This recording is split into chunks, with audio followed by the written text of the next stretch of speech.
Welcome.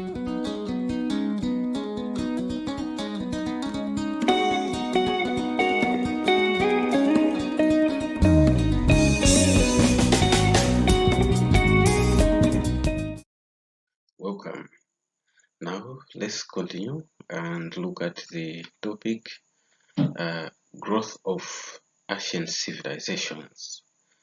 So remember, last time we were looking at the first topic, or the third part of the first topic. We looked at a number of issues, time in history, as well as the origins of people. On that topic, we looked at a number of issues. We looked at in history what is the importance of time, or why dates are important, and again we looked at the chronological order. Things must be arranged in chronological order to avoid the confusion. And again we looked also on time charts. We said the time charts, they are so important because they present issues in a systematic or smart way. And from there we also looked at the origins of people, where we looked at the started by looking at two theories.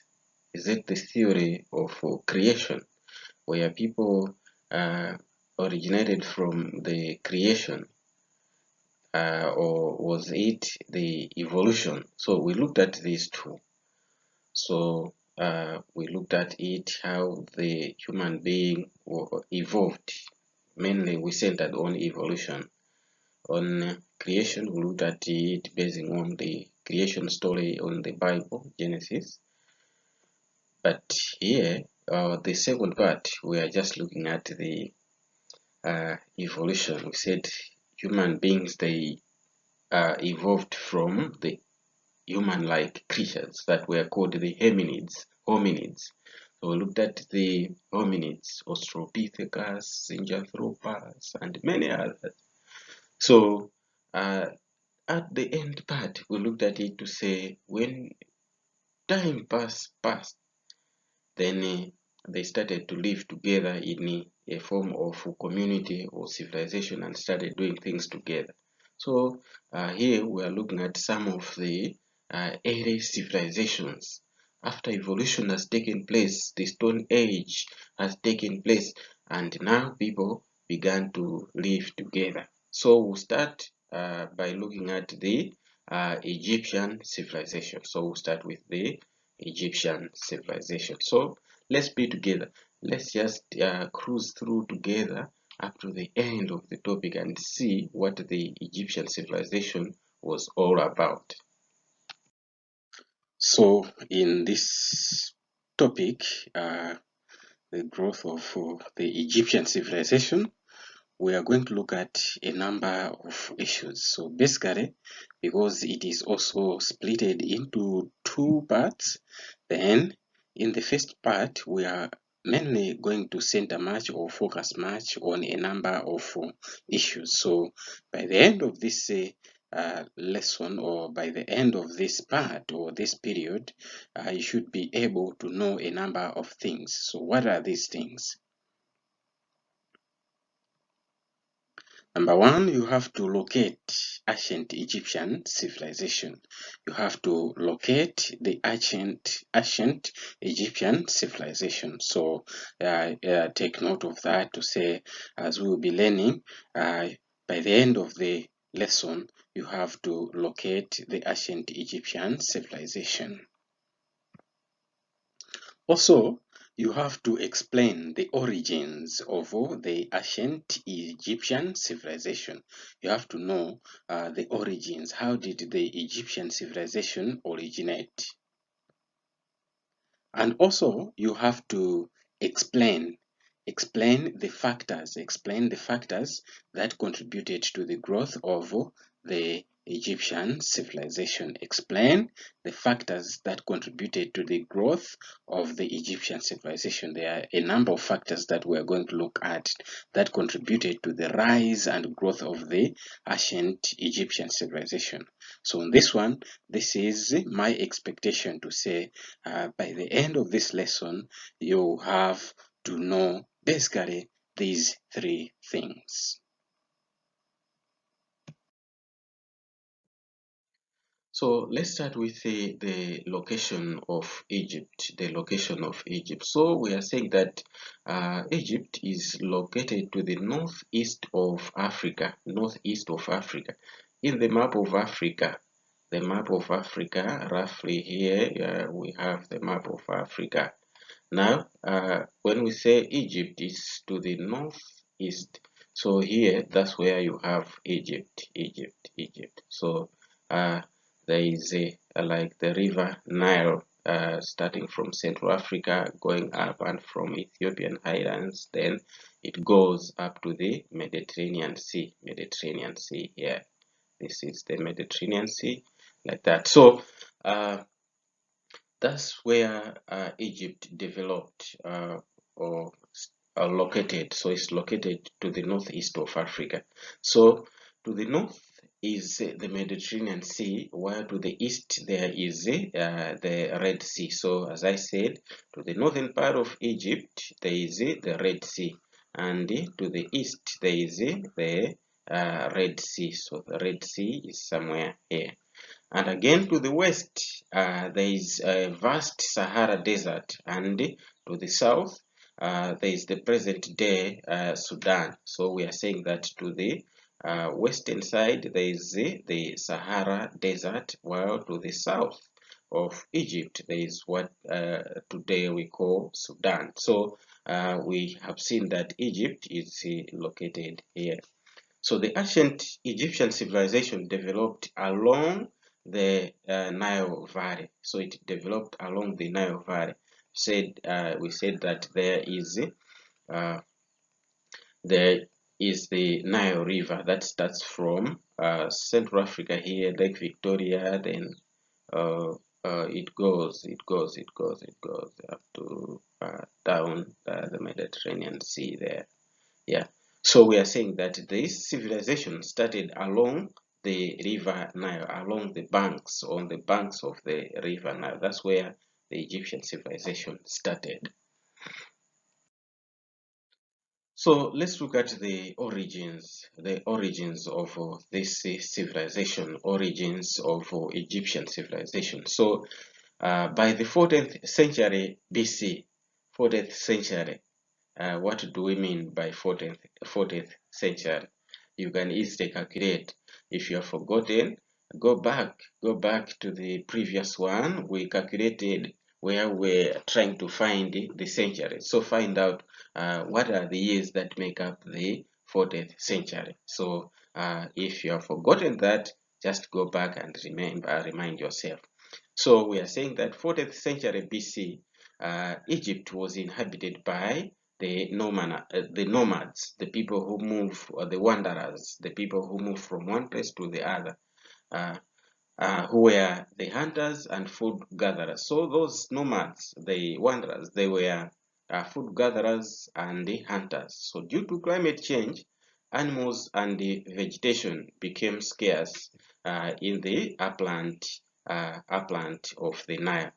So land was getting sandy, and this forced the people to move to the river banks, to the Nile River banks. So in the passage of time, then those fruits and many things, they were not there because of climate change. As a result, people now, they moved to along the river banks of the Nile. There then they began farming in order to find food, because fruits and those things they were gathering, they were not there. Therefore, they started farming along the river banks of the Nile.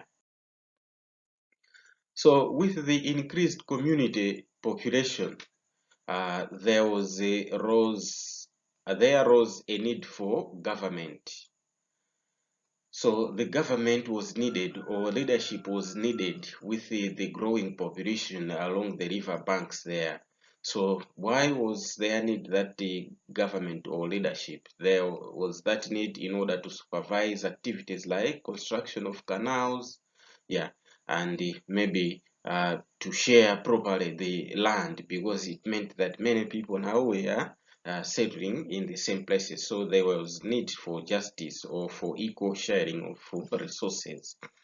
So different chiefdoms existed along the river, valley. So there, in the river valley, now chiefdoms. Remember chiefdoms? We talked about this towards the last part of the last topic. Yeah, the chiefdoms, whereby the leadership in the line of the family existed along the river valley. So these chiefdoms, often they fought each other. They were fighting against each other over the control of the region. That region that is the Nile Valley. So this gave rise to two powerful kingdoms in Egypt. So there was Upper Egypt and Lower Egypt. There was Upper Egypt and Lower Egypt. So later, the two kingdoms were united by uh, they are united into one by Menes. So this Menes, the leader, was also called Nama Menes, around 3000 BC. Around 3000 BC. Now, he acquired the title Pharaoh. So Nama Menes gave himself the title Pharaoh, and his political or capital was at Memphis. So he created the capital city at Memphis, and later the capital was transferred to Thebes. That's where it was settled, or that is the capital city. So Memphis was the to the upper part, Upper Egypt. So after it was united, then the Upper Egypt or Northern Egypt, that's where there was a Memphis. But later it was transferred to Thebes in the southern part of Egypt. So let's look at the factors. What were the factors that contributed to the growth, factors for the growth of the Egyptian civilization? So the first one is the Nile River, So this Egyptian civilization, it grew largely because of the Nile River. So most of Egypt is a desert. So if you go to Egypt, if in today you see that most of it is a desert and receives almost no rainfall. So there is almost no rainfall there because of the desert-like conditions. So each year, the rains in Central Africa cause the river to flood. So as we have said that the Nile River originates from Central Africa, then the heavy rains there, they cause the river Nile to flood. So in the process, the filter mud is deposited on either side of the valley. So we have said that the Nile originates from the Central Africa going up to Egypt, then to the Mediterranean Sea.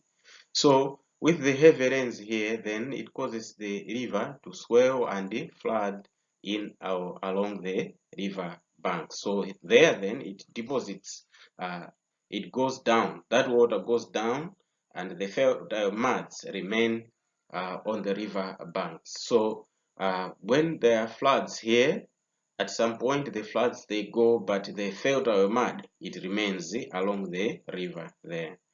Then this was the Nile. In this was the Nile River provided. In this way, we are saying that the Nile River provided fertile soils for the growth of crops. So as those floods were happening down the stream here, everywhere the floods, then what could happen was that when the water goes, then there was the fertile soils here suitable for growing crops. So since rainfall was a problem, people began to irrigate food crops with water from the Nile. Hence, the Nile was considered the source of life, to the Egyptians. So, for the people who settled along the Nile, to them, they regarded this river Nile to be the source of life because it was bringing in the fertile soils suitable for cultivation. The second factor for the growth of Egypt was the safety from external attacks. So the Red Sea to the east and the Mediterranean Sea to the northern coast acted as the natural barriers. So we have said that Egypt was like here to the north, there was the Mediterranean Sea. This side, there was to the east, there was the Red Sea. As a result, they acted as natural barriers.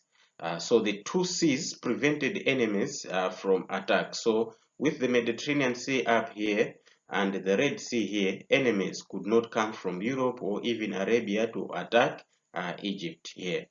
So it was not easy for enemies to cross and invade the country. Also, the Sahara Desert to the west offered safety from attacks. So in the desert, one cannot travel for days without water. So it made extremely dangerous for the enemies to cross the desert and invade Egypt. So therefore, the country itself enjoyed stability for many years, which encouraged continued development. So as we said that there was the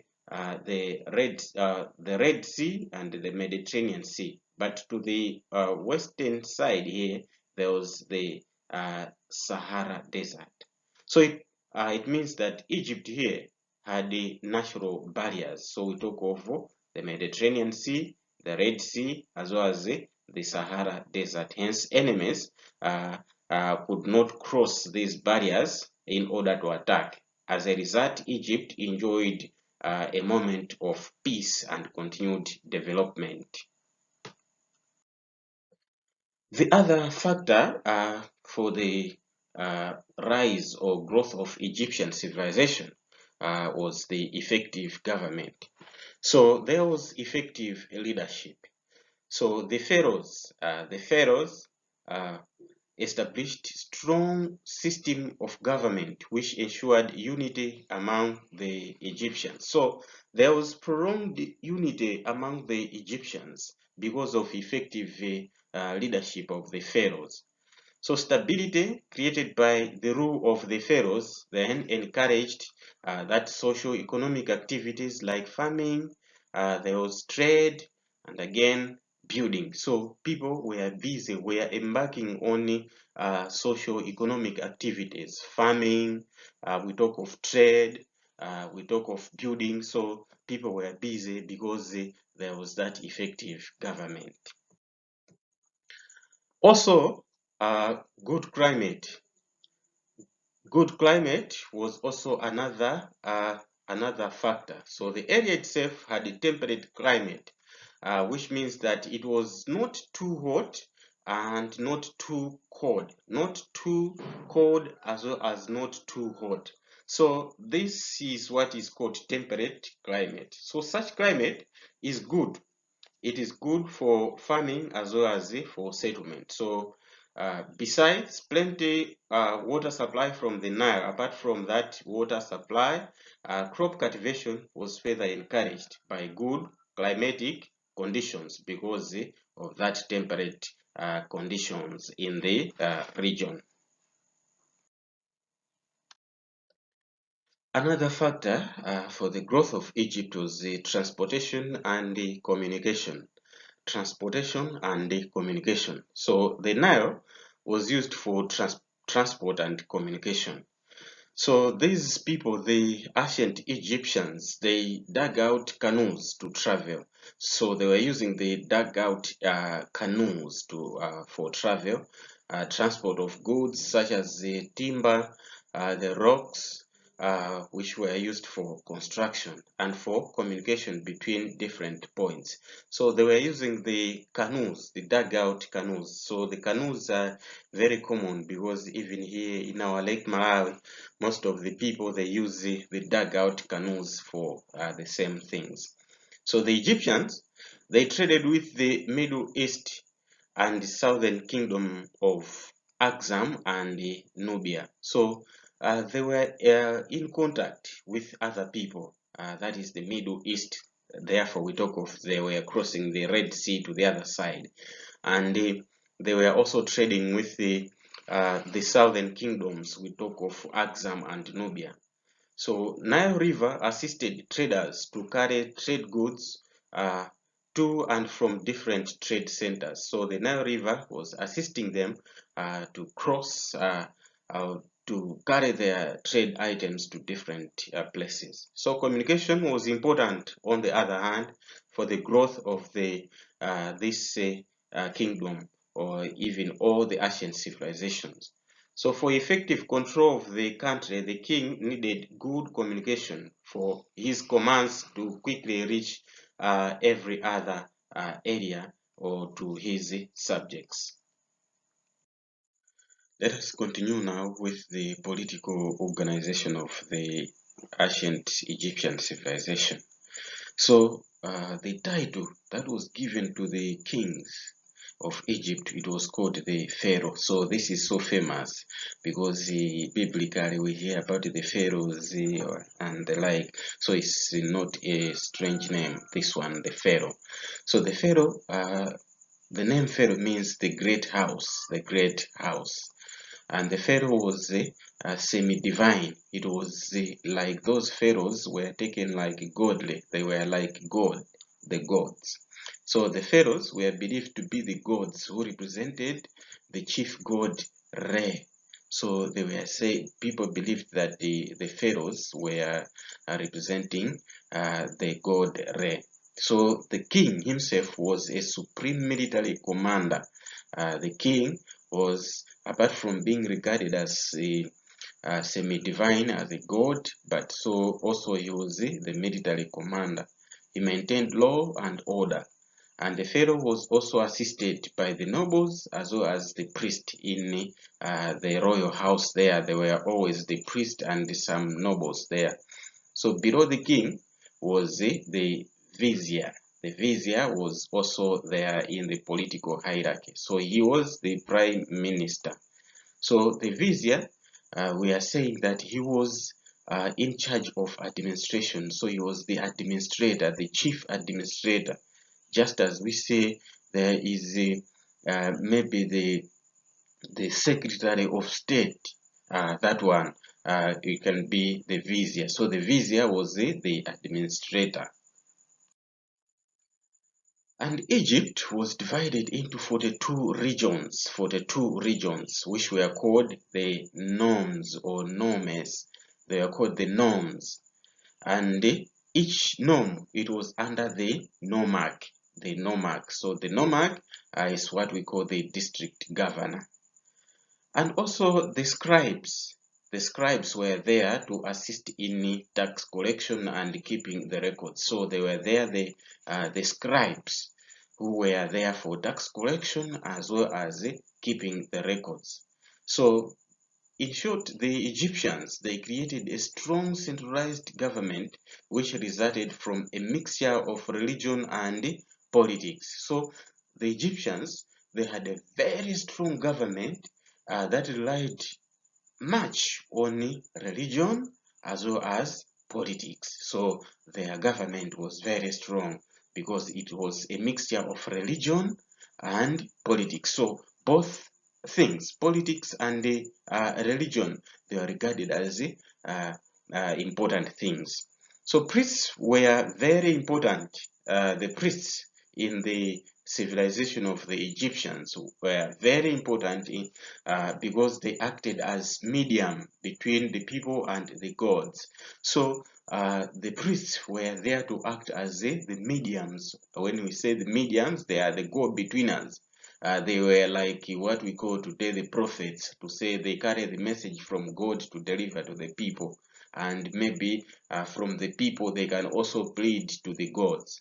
So the priests also predicted the flood or famine by observing the stars, the moon, and they also acted as advisors. So we are saying that the priests were there also to observe or to predict that this year there is going to be a famine. This year there are going to be floods. So how were they doing that? They were observing the stars, the moon, and they were also working as advisors to the king himself. So the priests were a very important part again. Now, from there, let's look at the religious beliefs and the practices in the ancient Egypt. So in ancient Egypt, the people were religious. So ancient Egyptians, they believed in life after death. They believed in life after death. You take note of that. So because of this, the pharaohs built huge tombs for themselves. So they were building the very huge tombs to bury the king. So because of their shapes, these tombs were called the pyramids. So I hope you have ever heard about this, the pyramids. So they were building the pyramids to bury the kings. So the ancient Egyptians, they preserved their dead bodies, especially the bodies of the pharaohs and the nobles, that is the bodies of the very important people, the nobles. So the pharaohs, that is the kings, when they die, they were preserved. So that process, it was called embalming. So they did it, they preserved through embalming.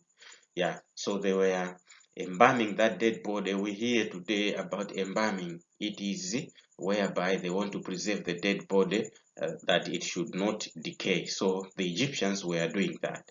So the embalmed corpses, the embalmed dead bodies, those ones were called the mummies. The mummies. So they were preserving the dead bodies, and those preserved ones, they were called the mummies. So here is just a picture. You can see a picture here of the embalmed dead body. You can see in the picture background here. So it is the picture of maybe the pharaoh here in an embalmed state. In embalmed state. So you can see this one, the coffin itself, it's engraved from the stone. This coffin that you see here, it is the stone. It is not the wood or whatever. They were carving the stones. So the mummies were put in stone coffin, just as we have seen, and they were buried in pyramids. So the pharaoh was buried with some of his servants to save him in the next world. So they believed that, oh, the pharaoh should not go alone. So his servants must go with him. So the servants were buried together with the pharaoh in order to save him in the next world, because they believed in life after death. So he was buried together with his possessions, which he would need in the next life. So apart from the servants, they were also burying the king with his possessions, such as the weapons, utensils, and ornaments. So they were burying together with those things, the plates, the pots, and the weapons, bows and arrows, and the like, so that maybe the king is going to use them in the next life. So after burial, the living relatives occasionally they brought food to the tombs there and recited prayers for the deceased. So what was happening then? After burial, then the relatives, they were going there with food there to bring to the pharaoh or the nobles, and they were reciting poems there for the dead people. Then the pyramids, we have mentioned of the pyramids. So these ones, they were very big, huge buildings which were used as tombs for the pharaohs. So the pharaoh was believed to be the son of the sun god, that is Re, we have mentioned that one, and the high priest of religion. So the king or the pharaoh was regarded also as the high priest of religion. That's why we have said that politics and religion, they were much important aspects in the Egyptian civilization. So the king led the religious festivals which were made national holidays. And the ancient Egyptians, they practiced polytheism. polytheism. So by polytheism, we say it is the worship of many gods. So the Egyptians, they believed in the worship of many gods. So each god had their functions. So they had many gods that had its own functions and the duties. So what you see in the background here is uh, the the pyramid, the pyramid here. So they were building all these things from rocks. So this is the tomb that is the pyramid in the picture. There you see the picture, and they could even put some maybe engravement of maybe things there, maybe the face of the pharaoh and the like. So these are the pyramids. So some of the important gods of the ancient Egyptians, they included Amen.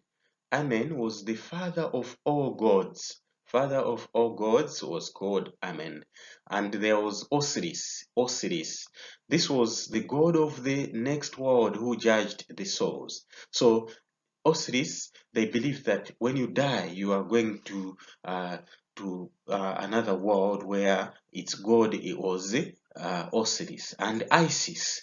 Isis was the wife of Osiris, and she was the goddess of the moon, the goddess of the moon. And there was Ra or Re. This was the god of dawn and the Pharaoh's own god. The Pharaoh's own god, we have mentioned this one to say the Pharaohs, they represented their god Re or Ra. And there was also Thoth. Thoth, this one was the god of wisdom, music, and medicine. So the god special for music, wisdom, and medicine, that one was Thoth. And the other one was Anubis. Anubis was the god who destroyed the wicked. All the wicked people were destroyed by Anubis. And there was Bast. Bast was another goddess of love and fertility. So she was represented by a cat. A cat, hence the cat was regarded as a sacred animal. So the cat was a sacred animal because she represented Bast, the goddess of fertility and love. And besides these national gods that we have just mentioned, each town had its own god. For example, Amun. Amun was the god of the capital, Thebes. The capital Thebes was had its own god, Amun. So grain, cattle were offered as gifts to the gods. So the gifts were kept in the storehouse that were there. So for the meantime, let us stop here. But here with me is the exercise now. So from the part that we have now covered, can you try to attempt these questions? So there are a number of questions. First, describe the location of ancient Egyptian civilization. Number two, explain the origins of the ancient Egyptian civilization. Again, give two responsibilities of the pharaoh in Egypt, and also describe Thoth and Osiris as gods of ancient Egyptian civilization. And finally, discuss factors that led to the growth of the ancient Egyptian civilization. So these are the questions that you are going to attempt now. So take note of the marks. It means that you need to take some time answering those questions, just explaining in brief. And the last question, that is question number 5, you have to take much of your time to write that one because it is an essay. So I am expecting you to write a good essay there discussing or describing the factors that contributed to the rise of the ancient Egyptian civilization. So I am expecting you to do that one, to write a very good essay on the same.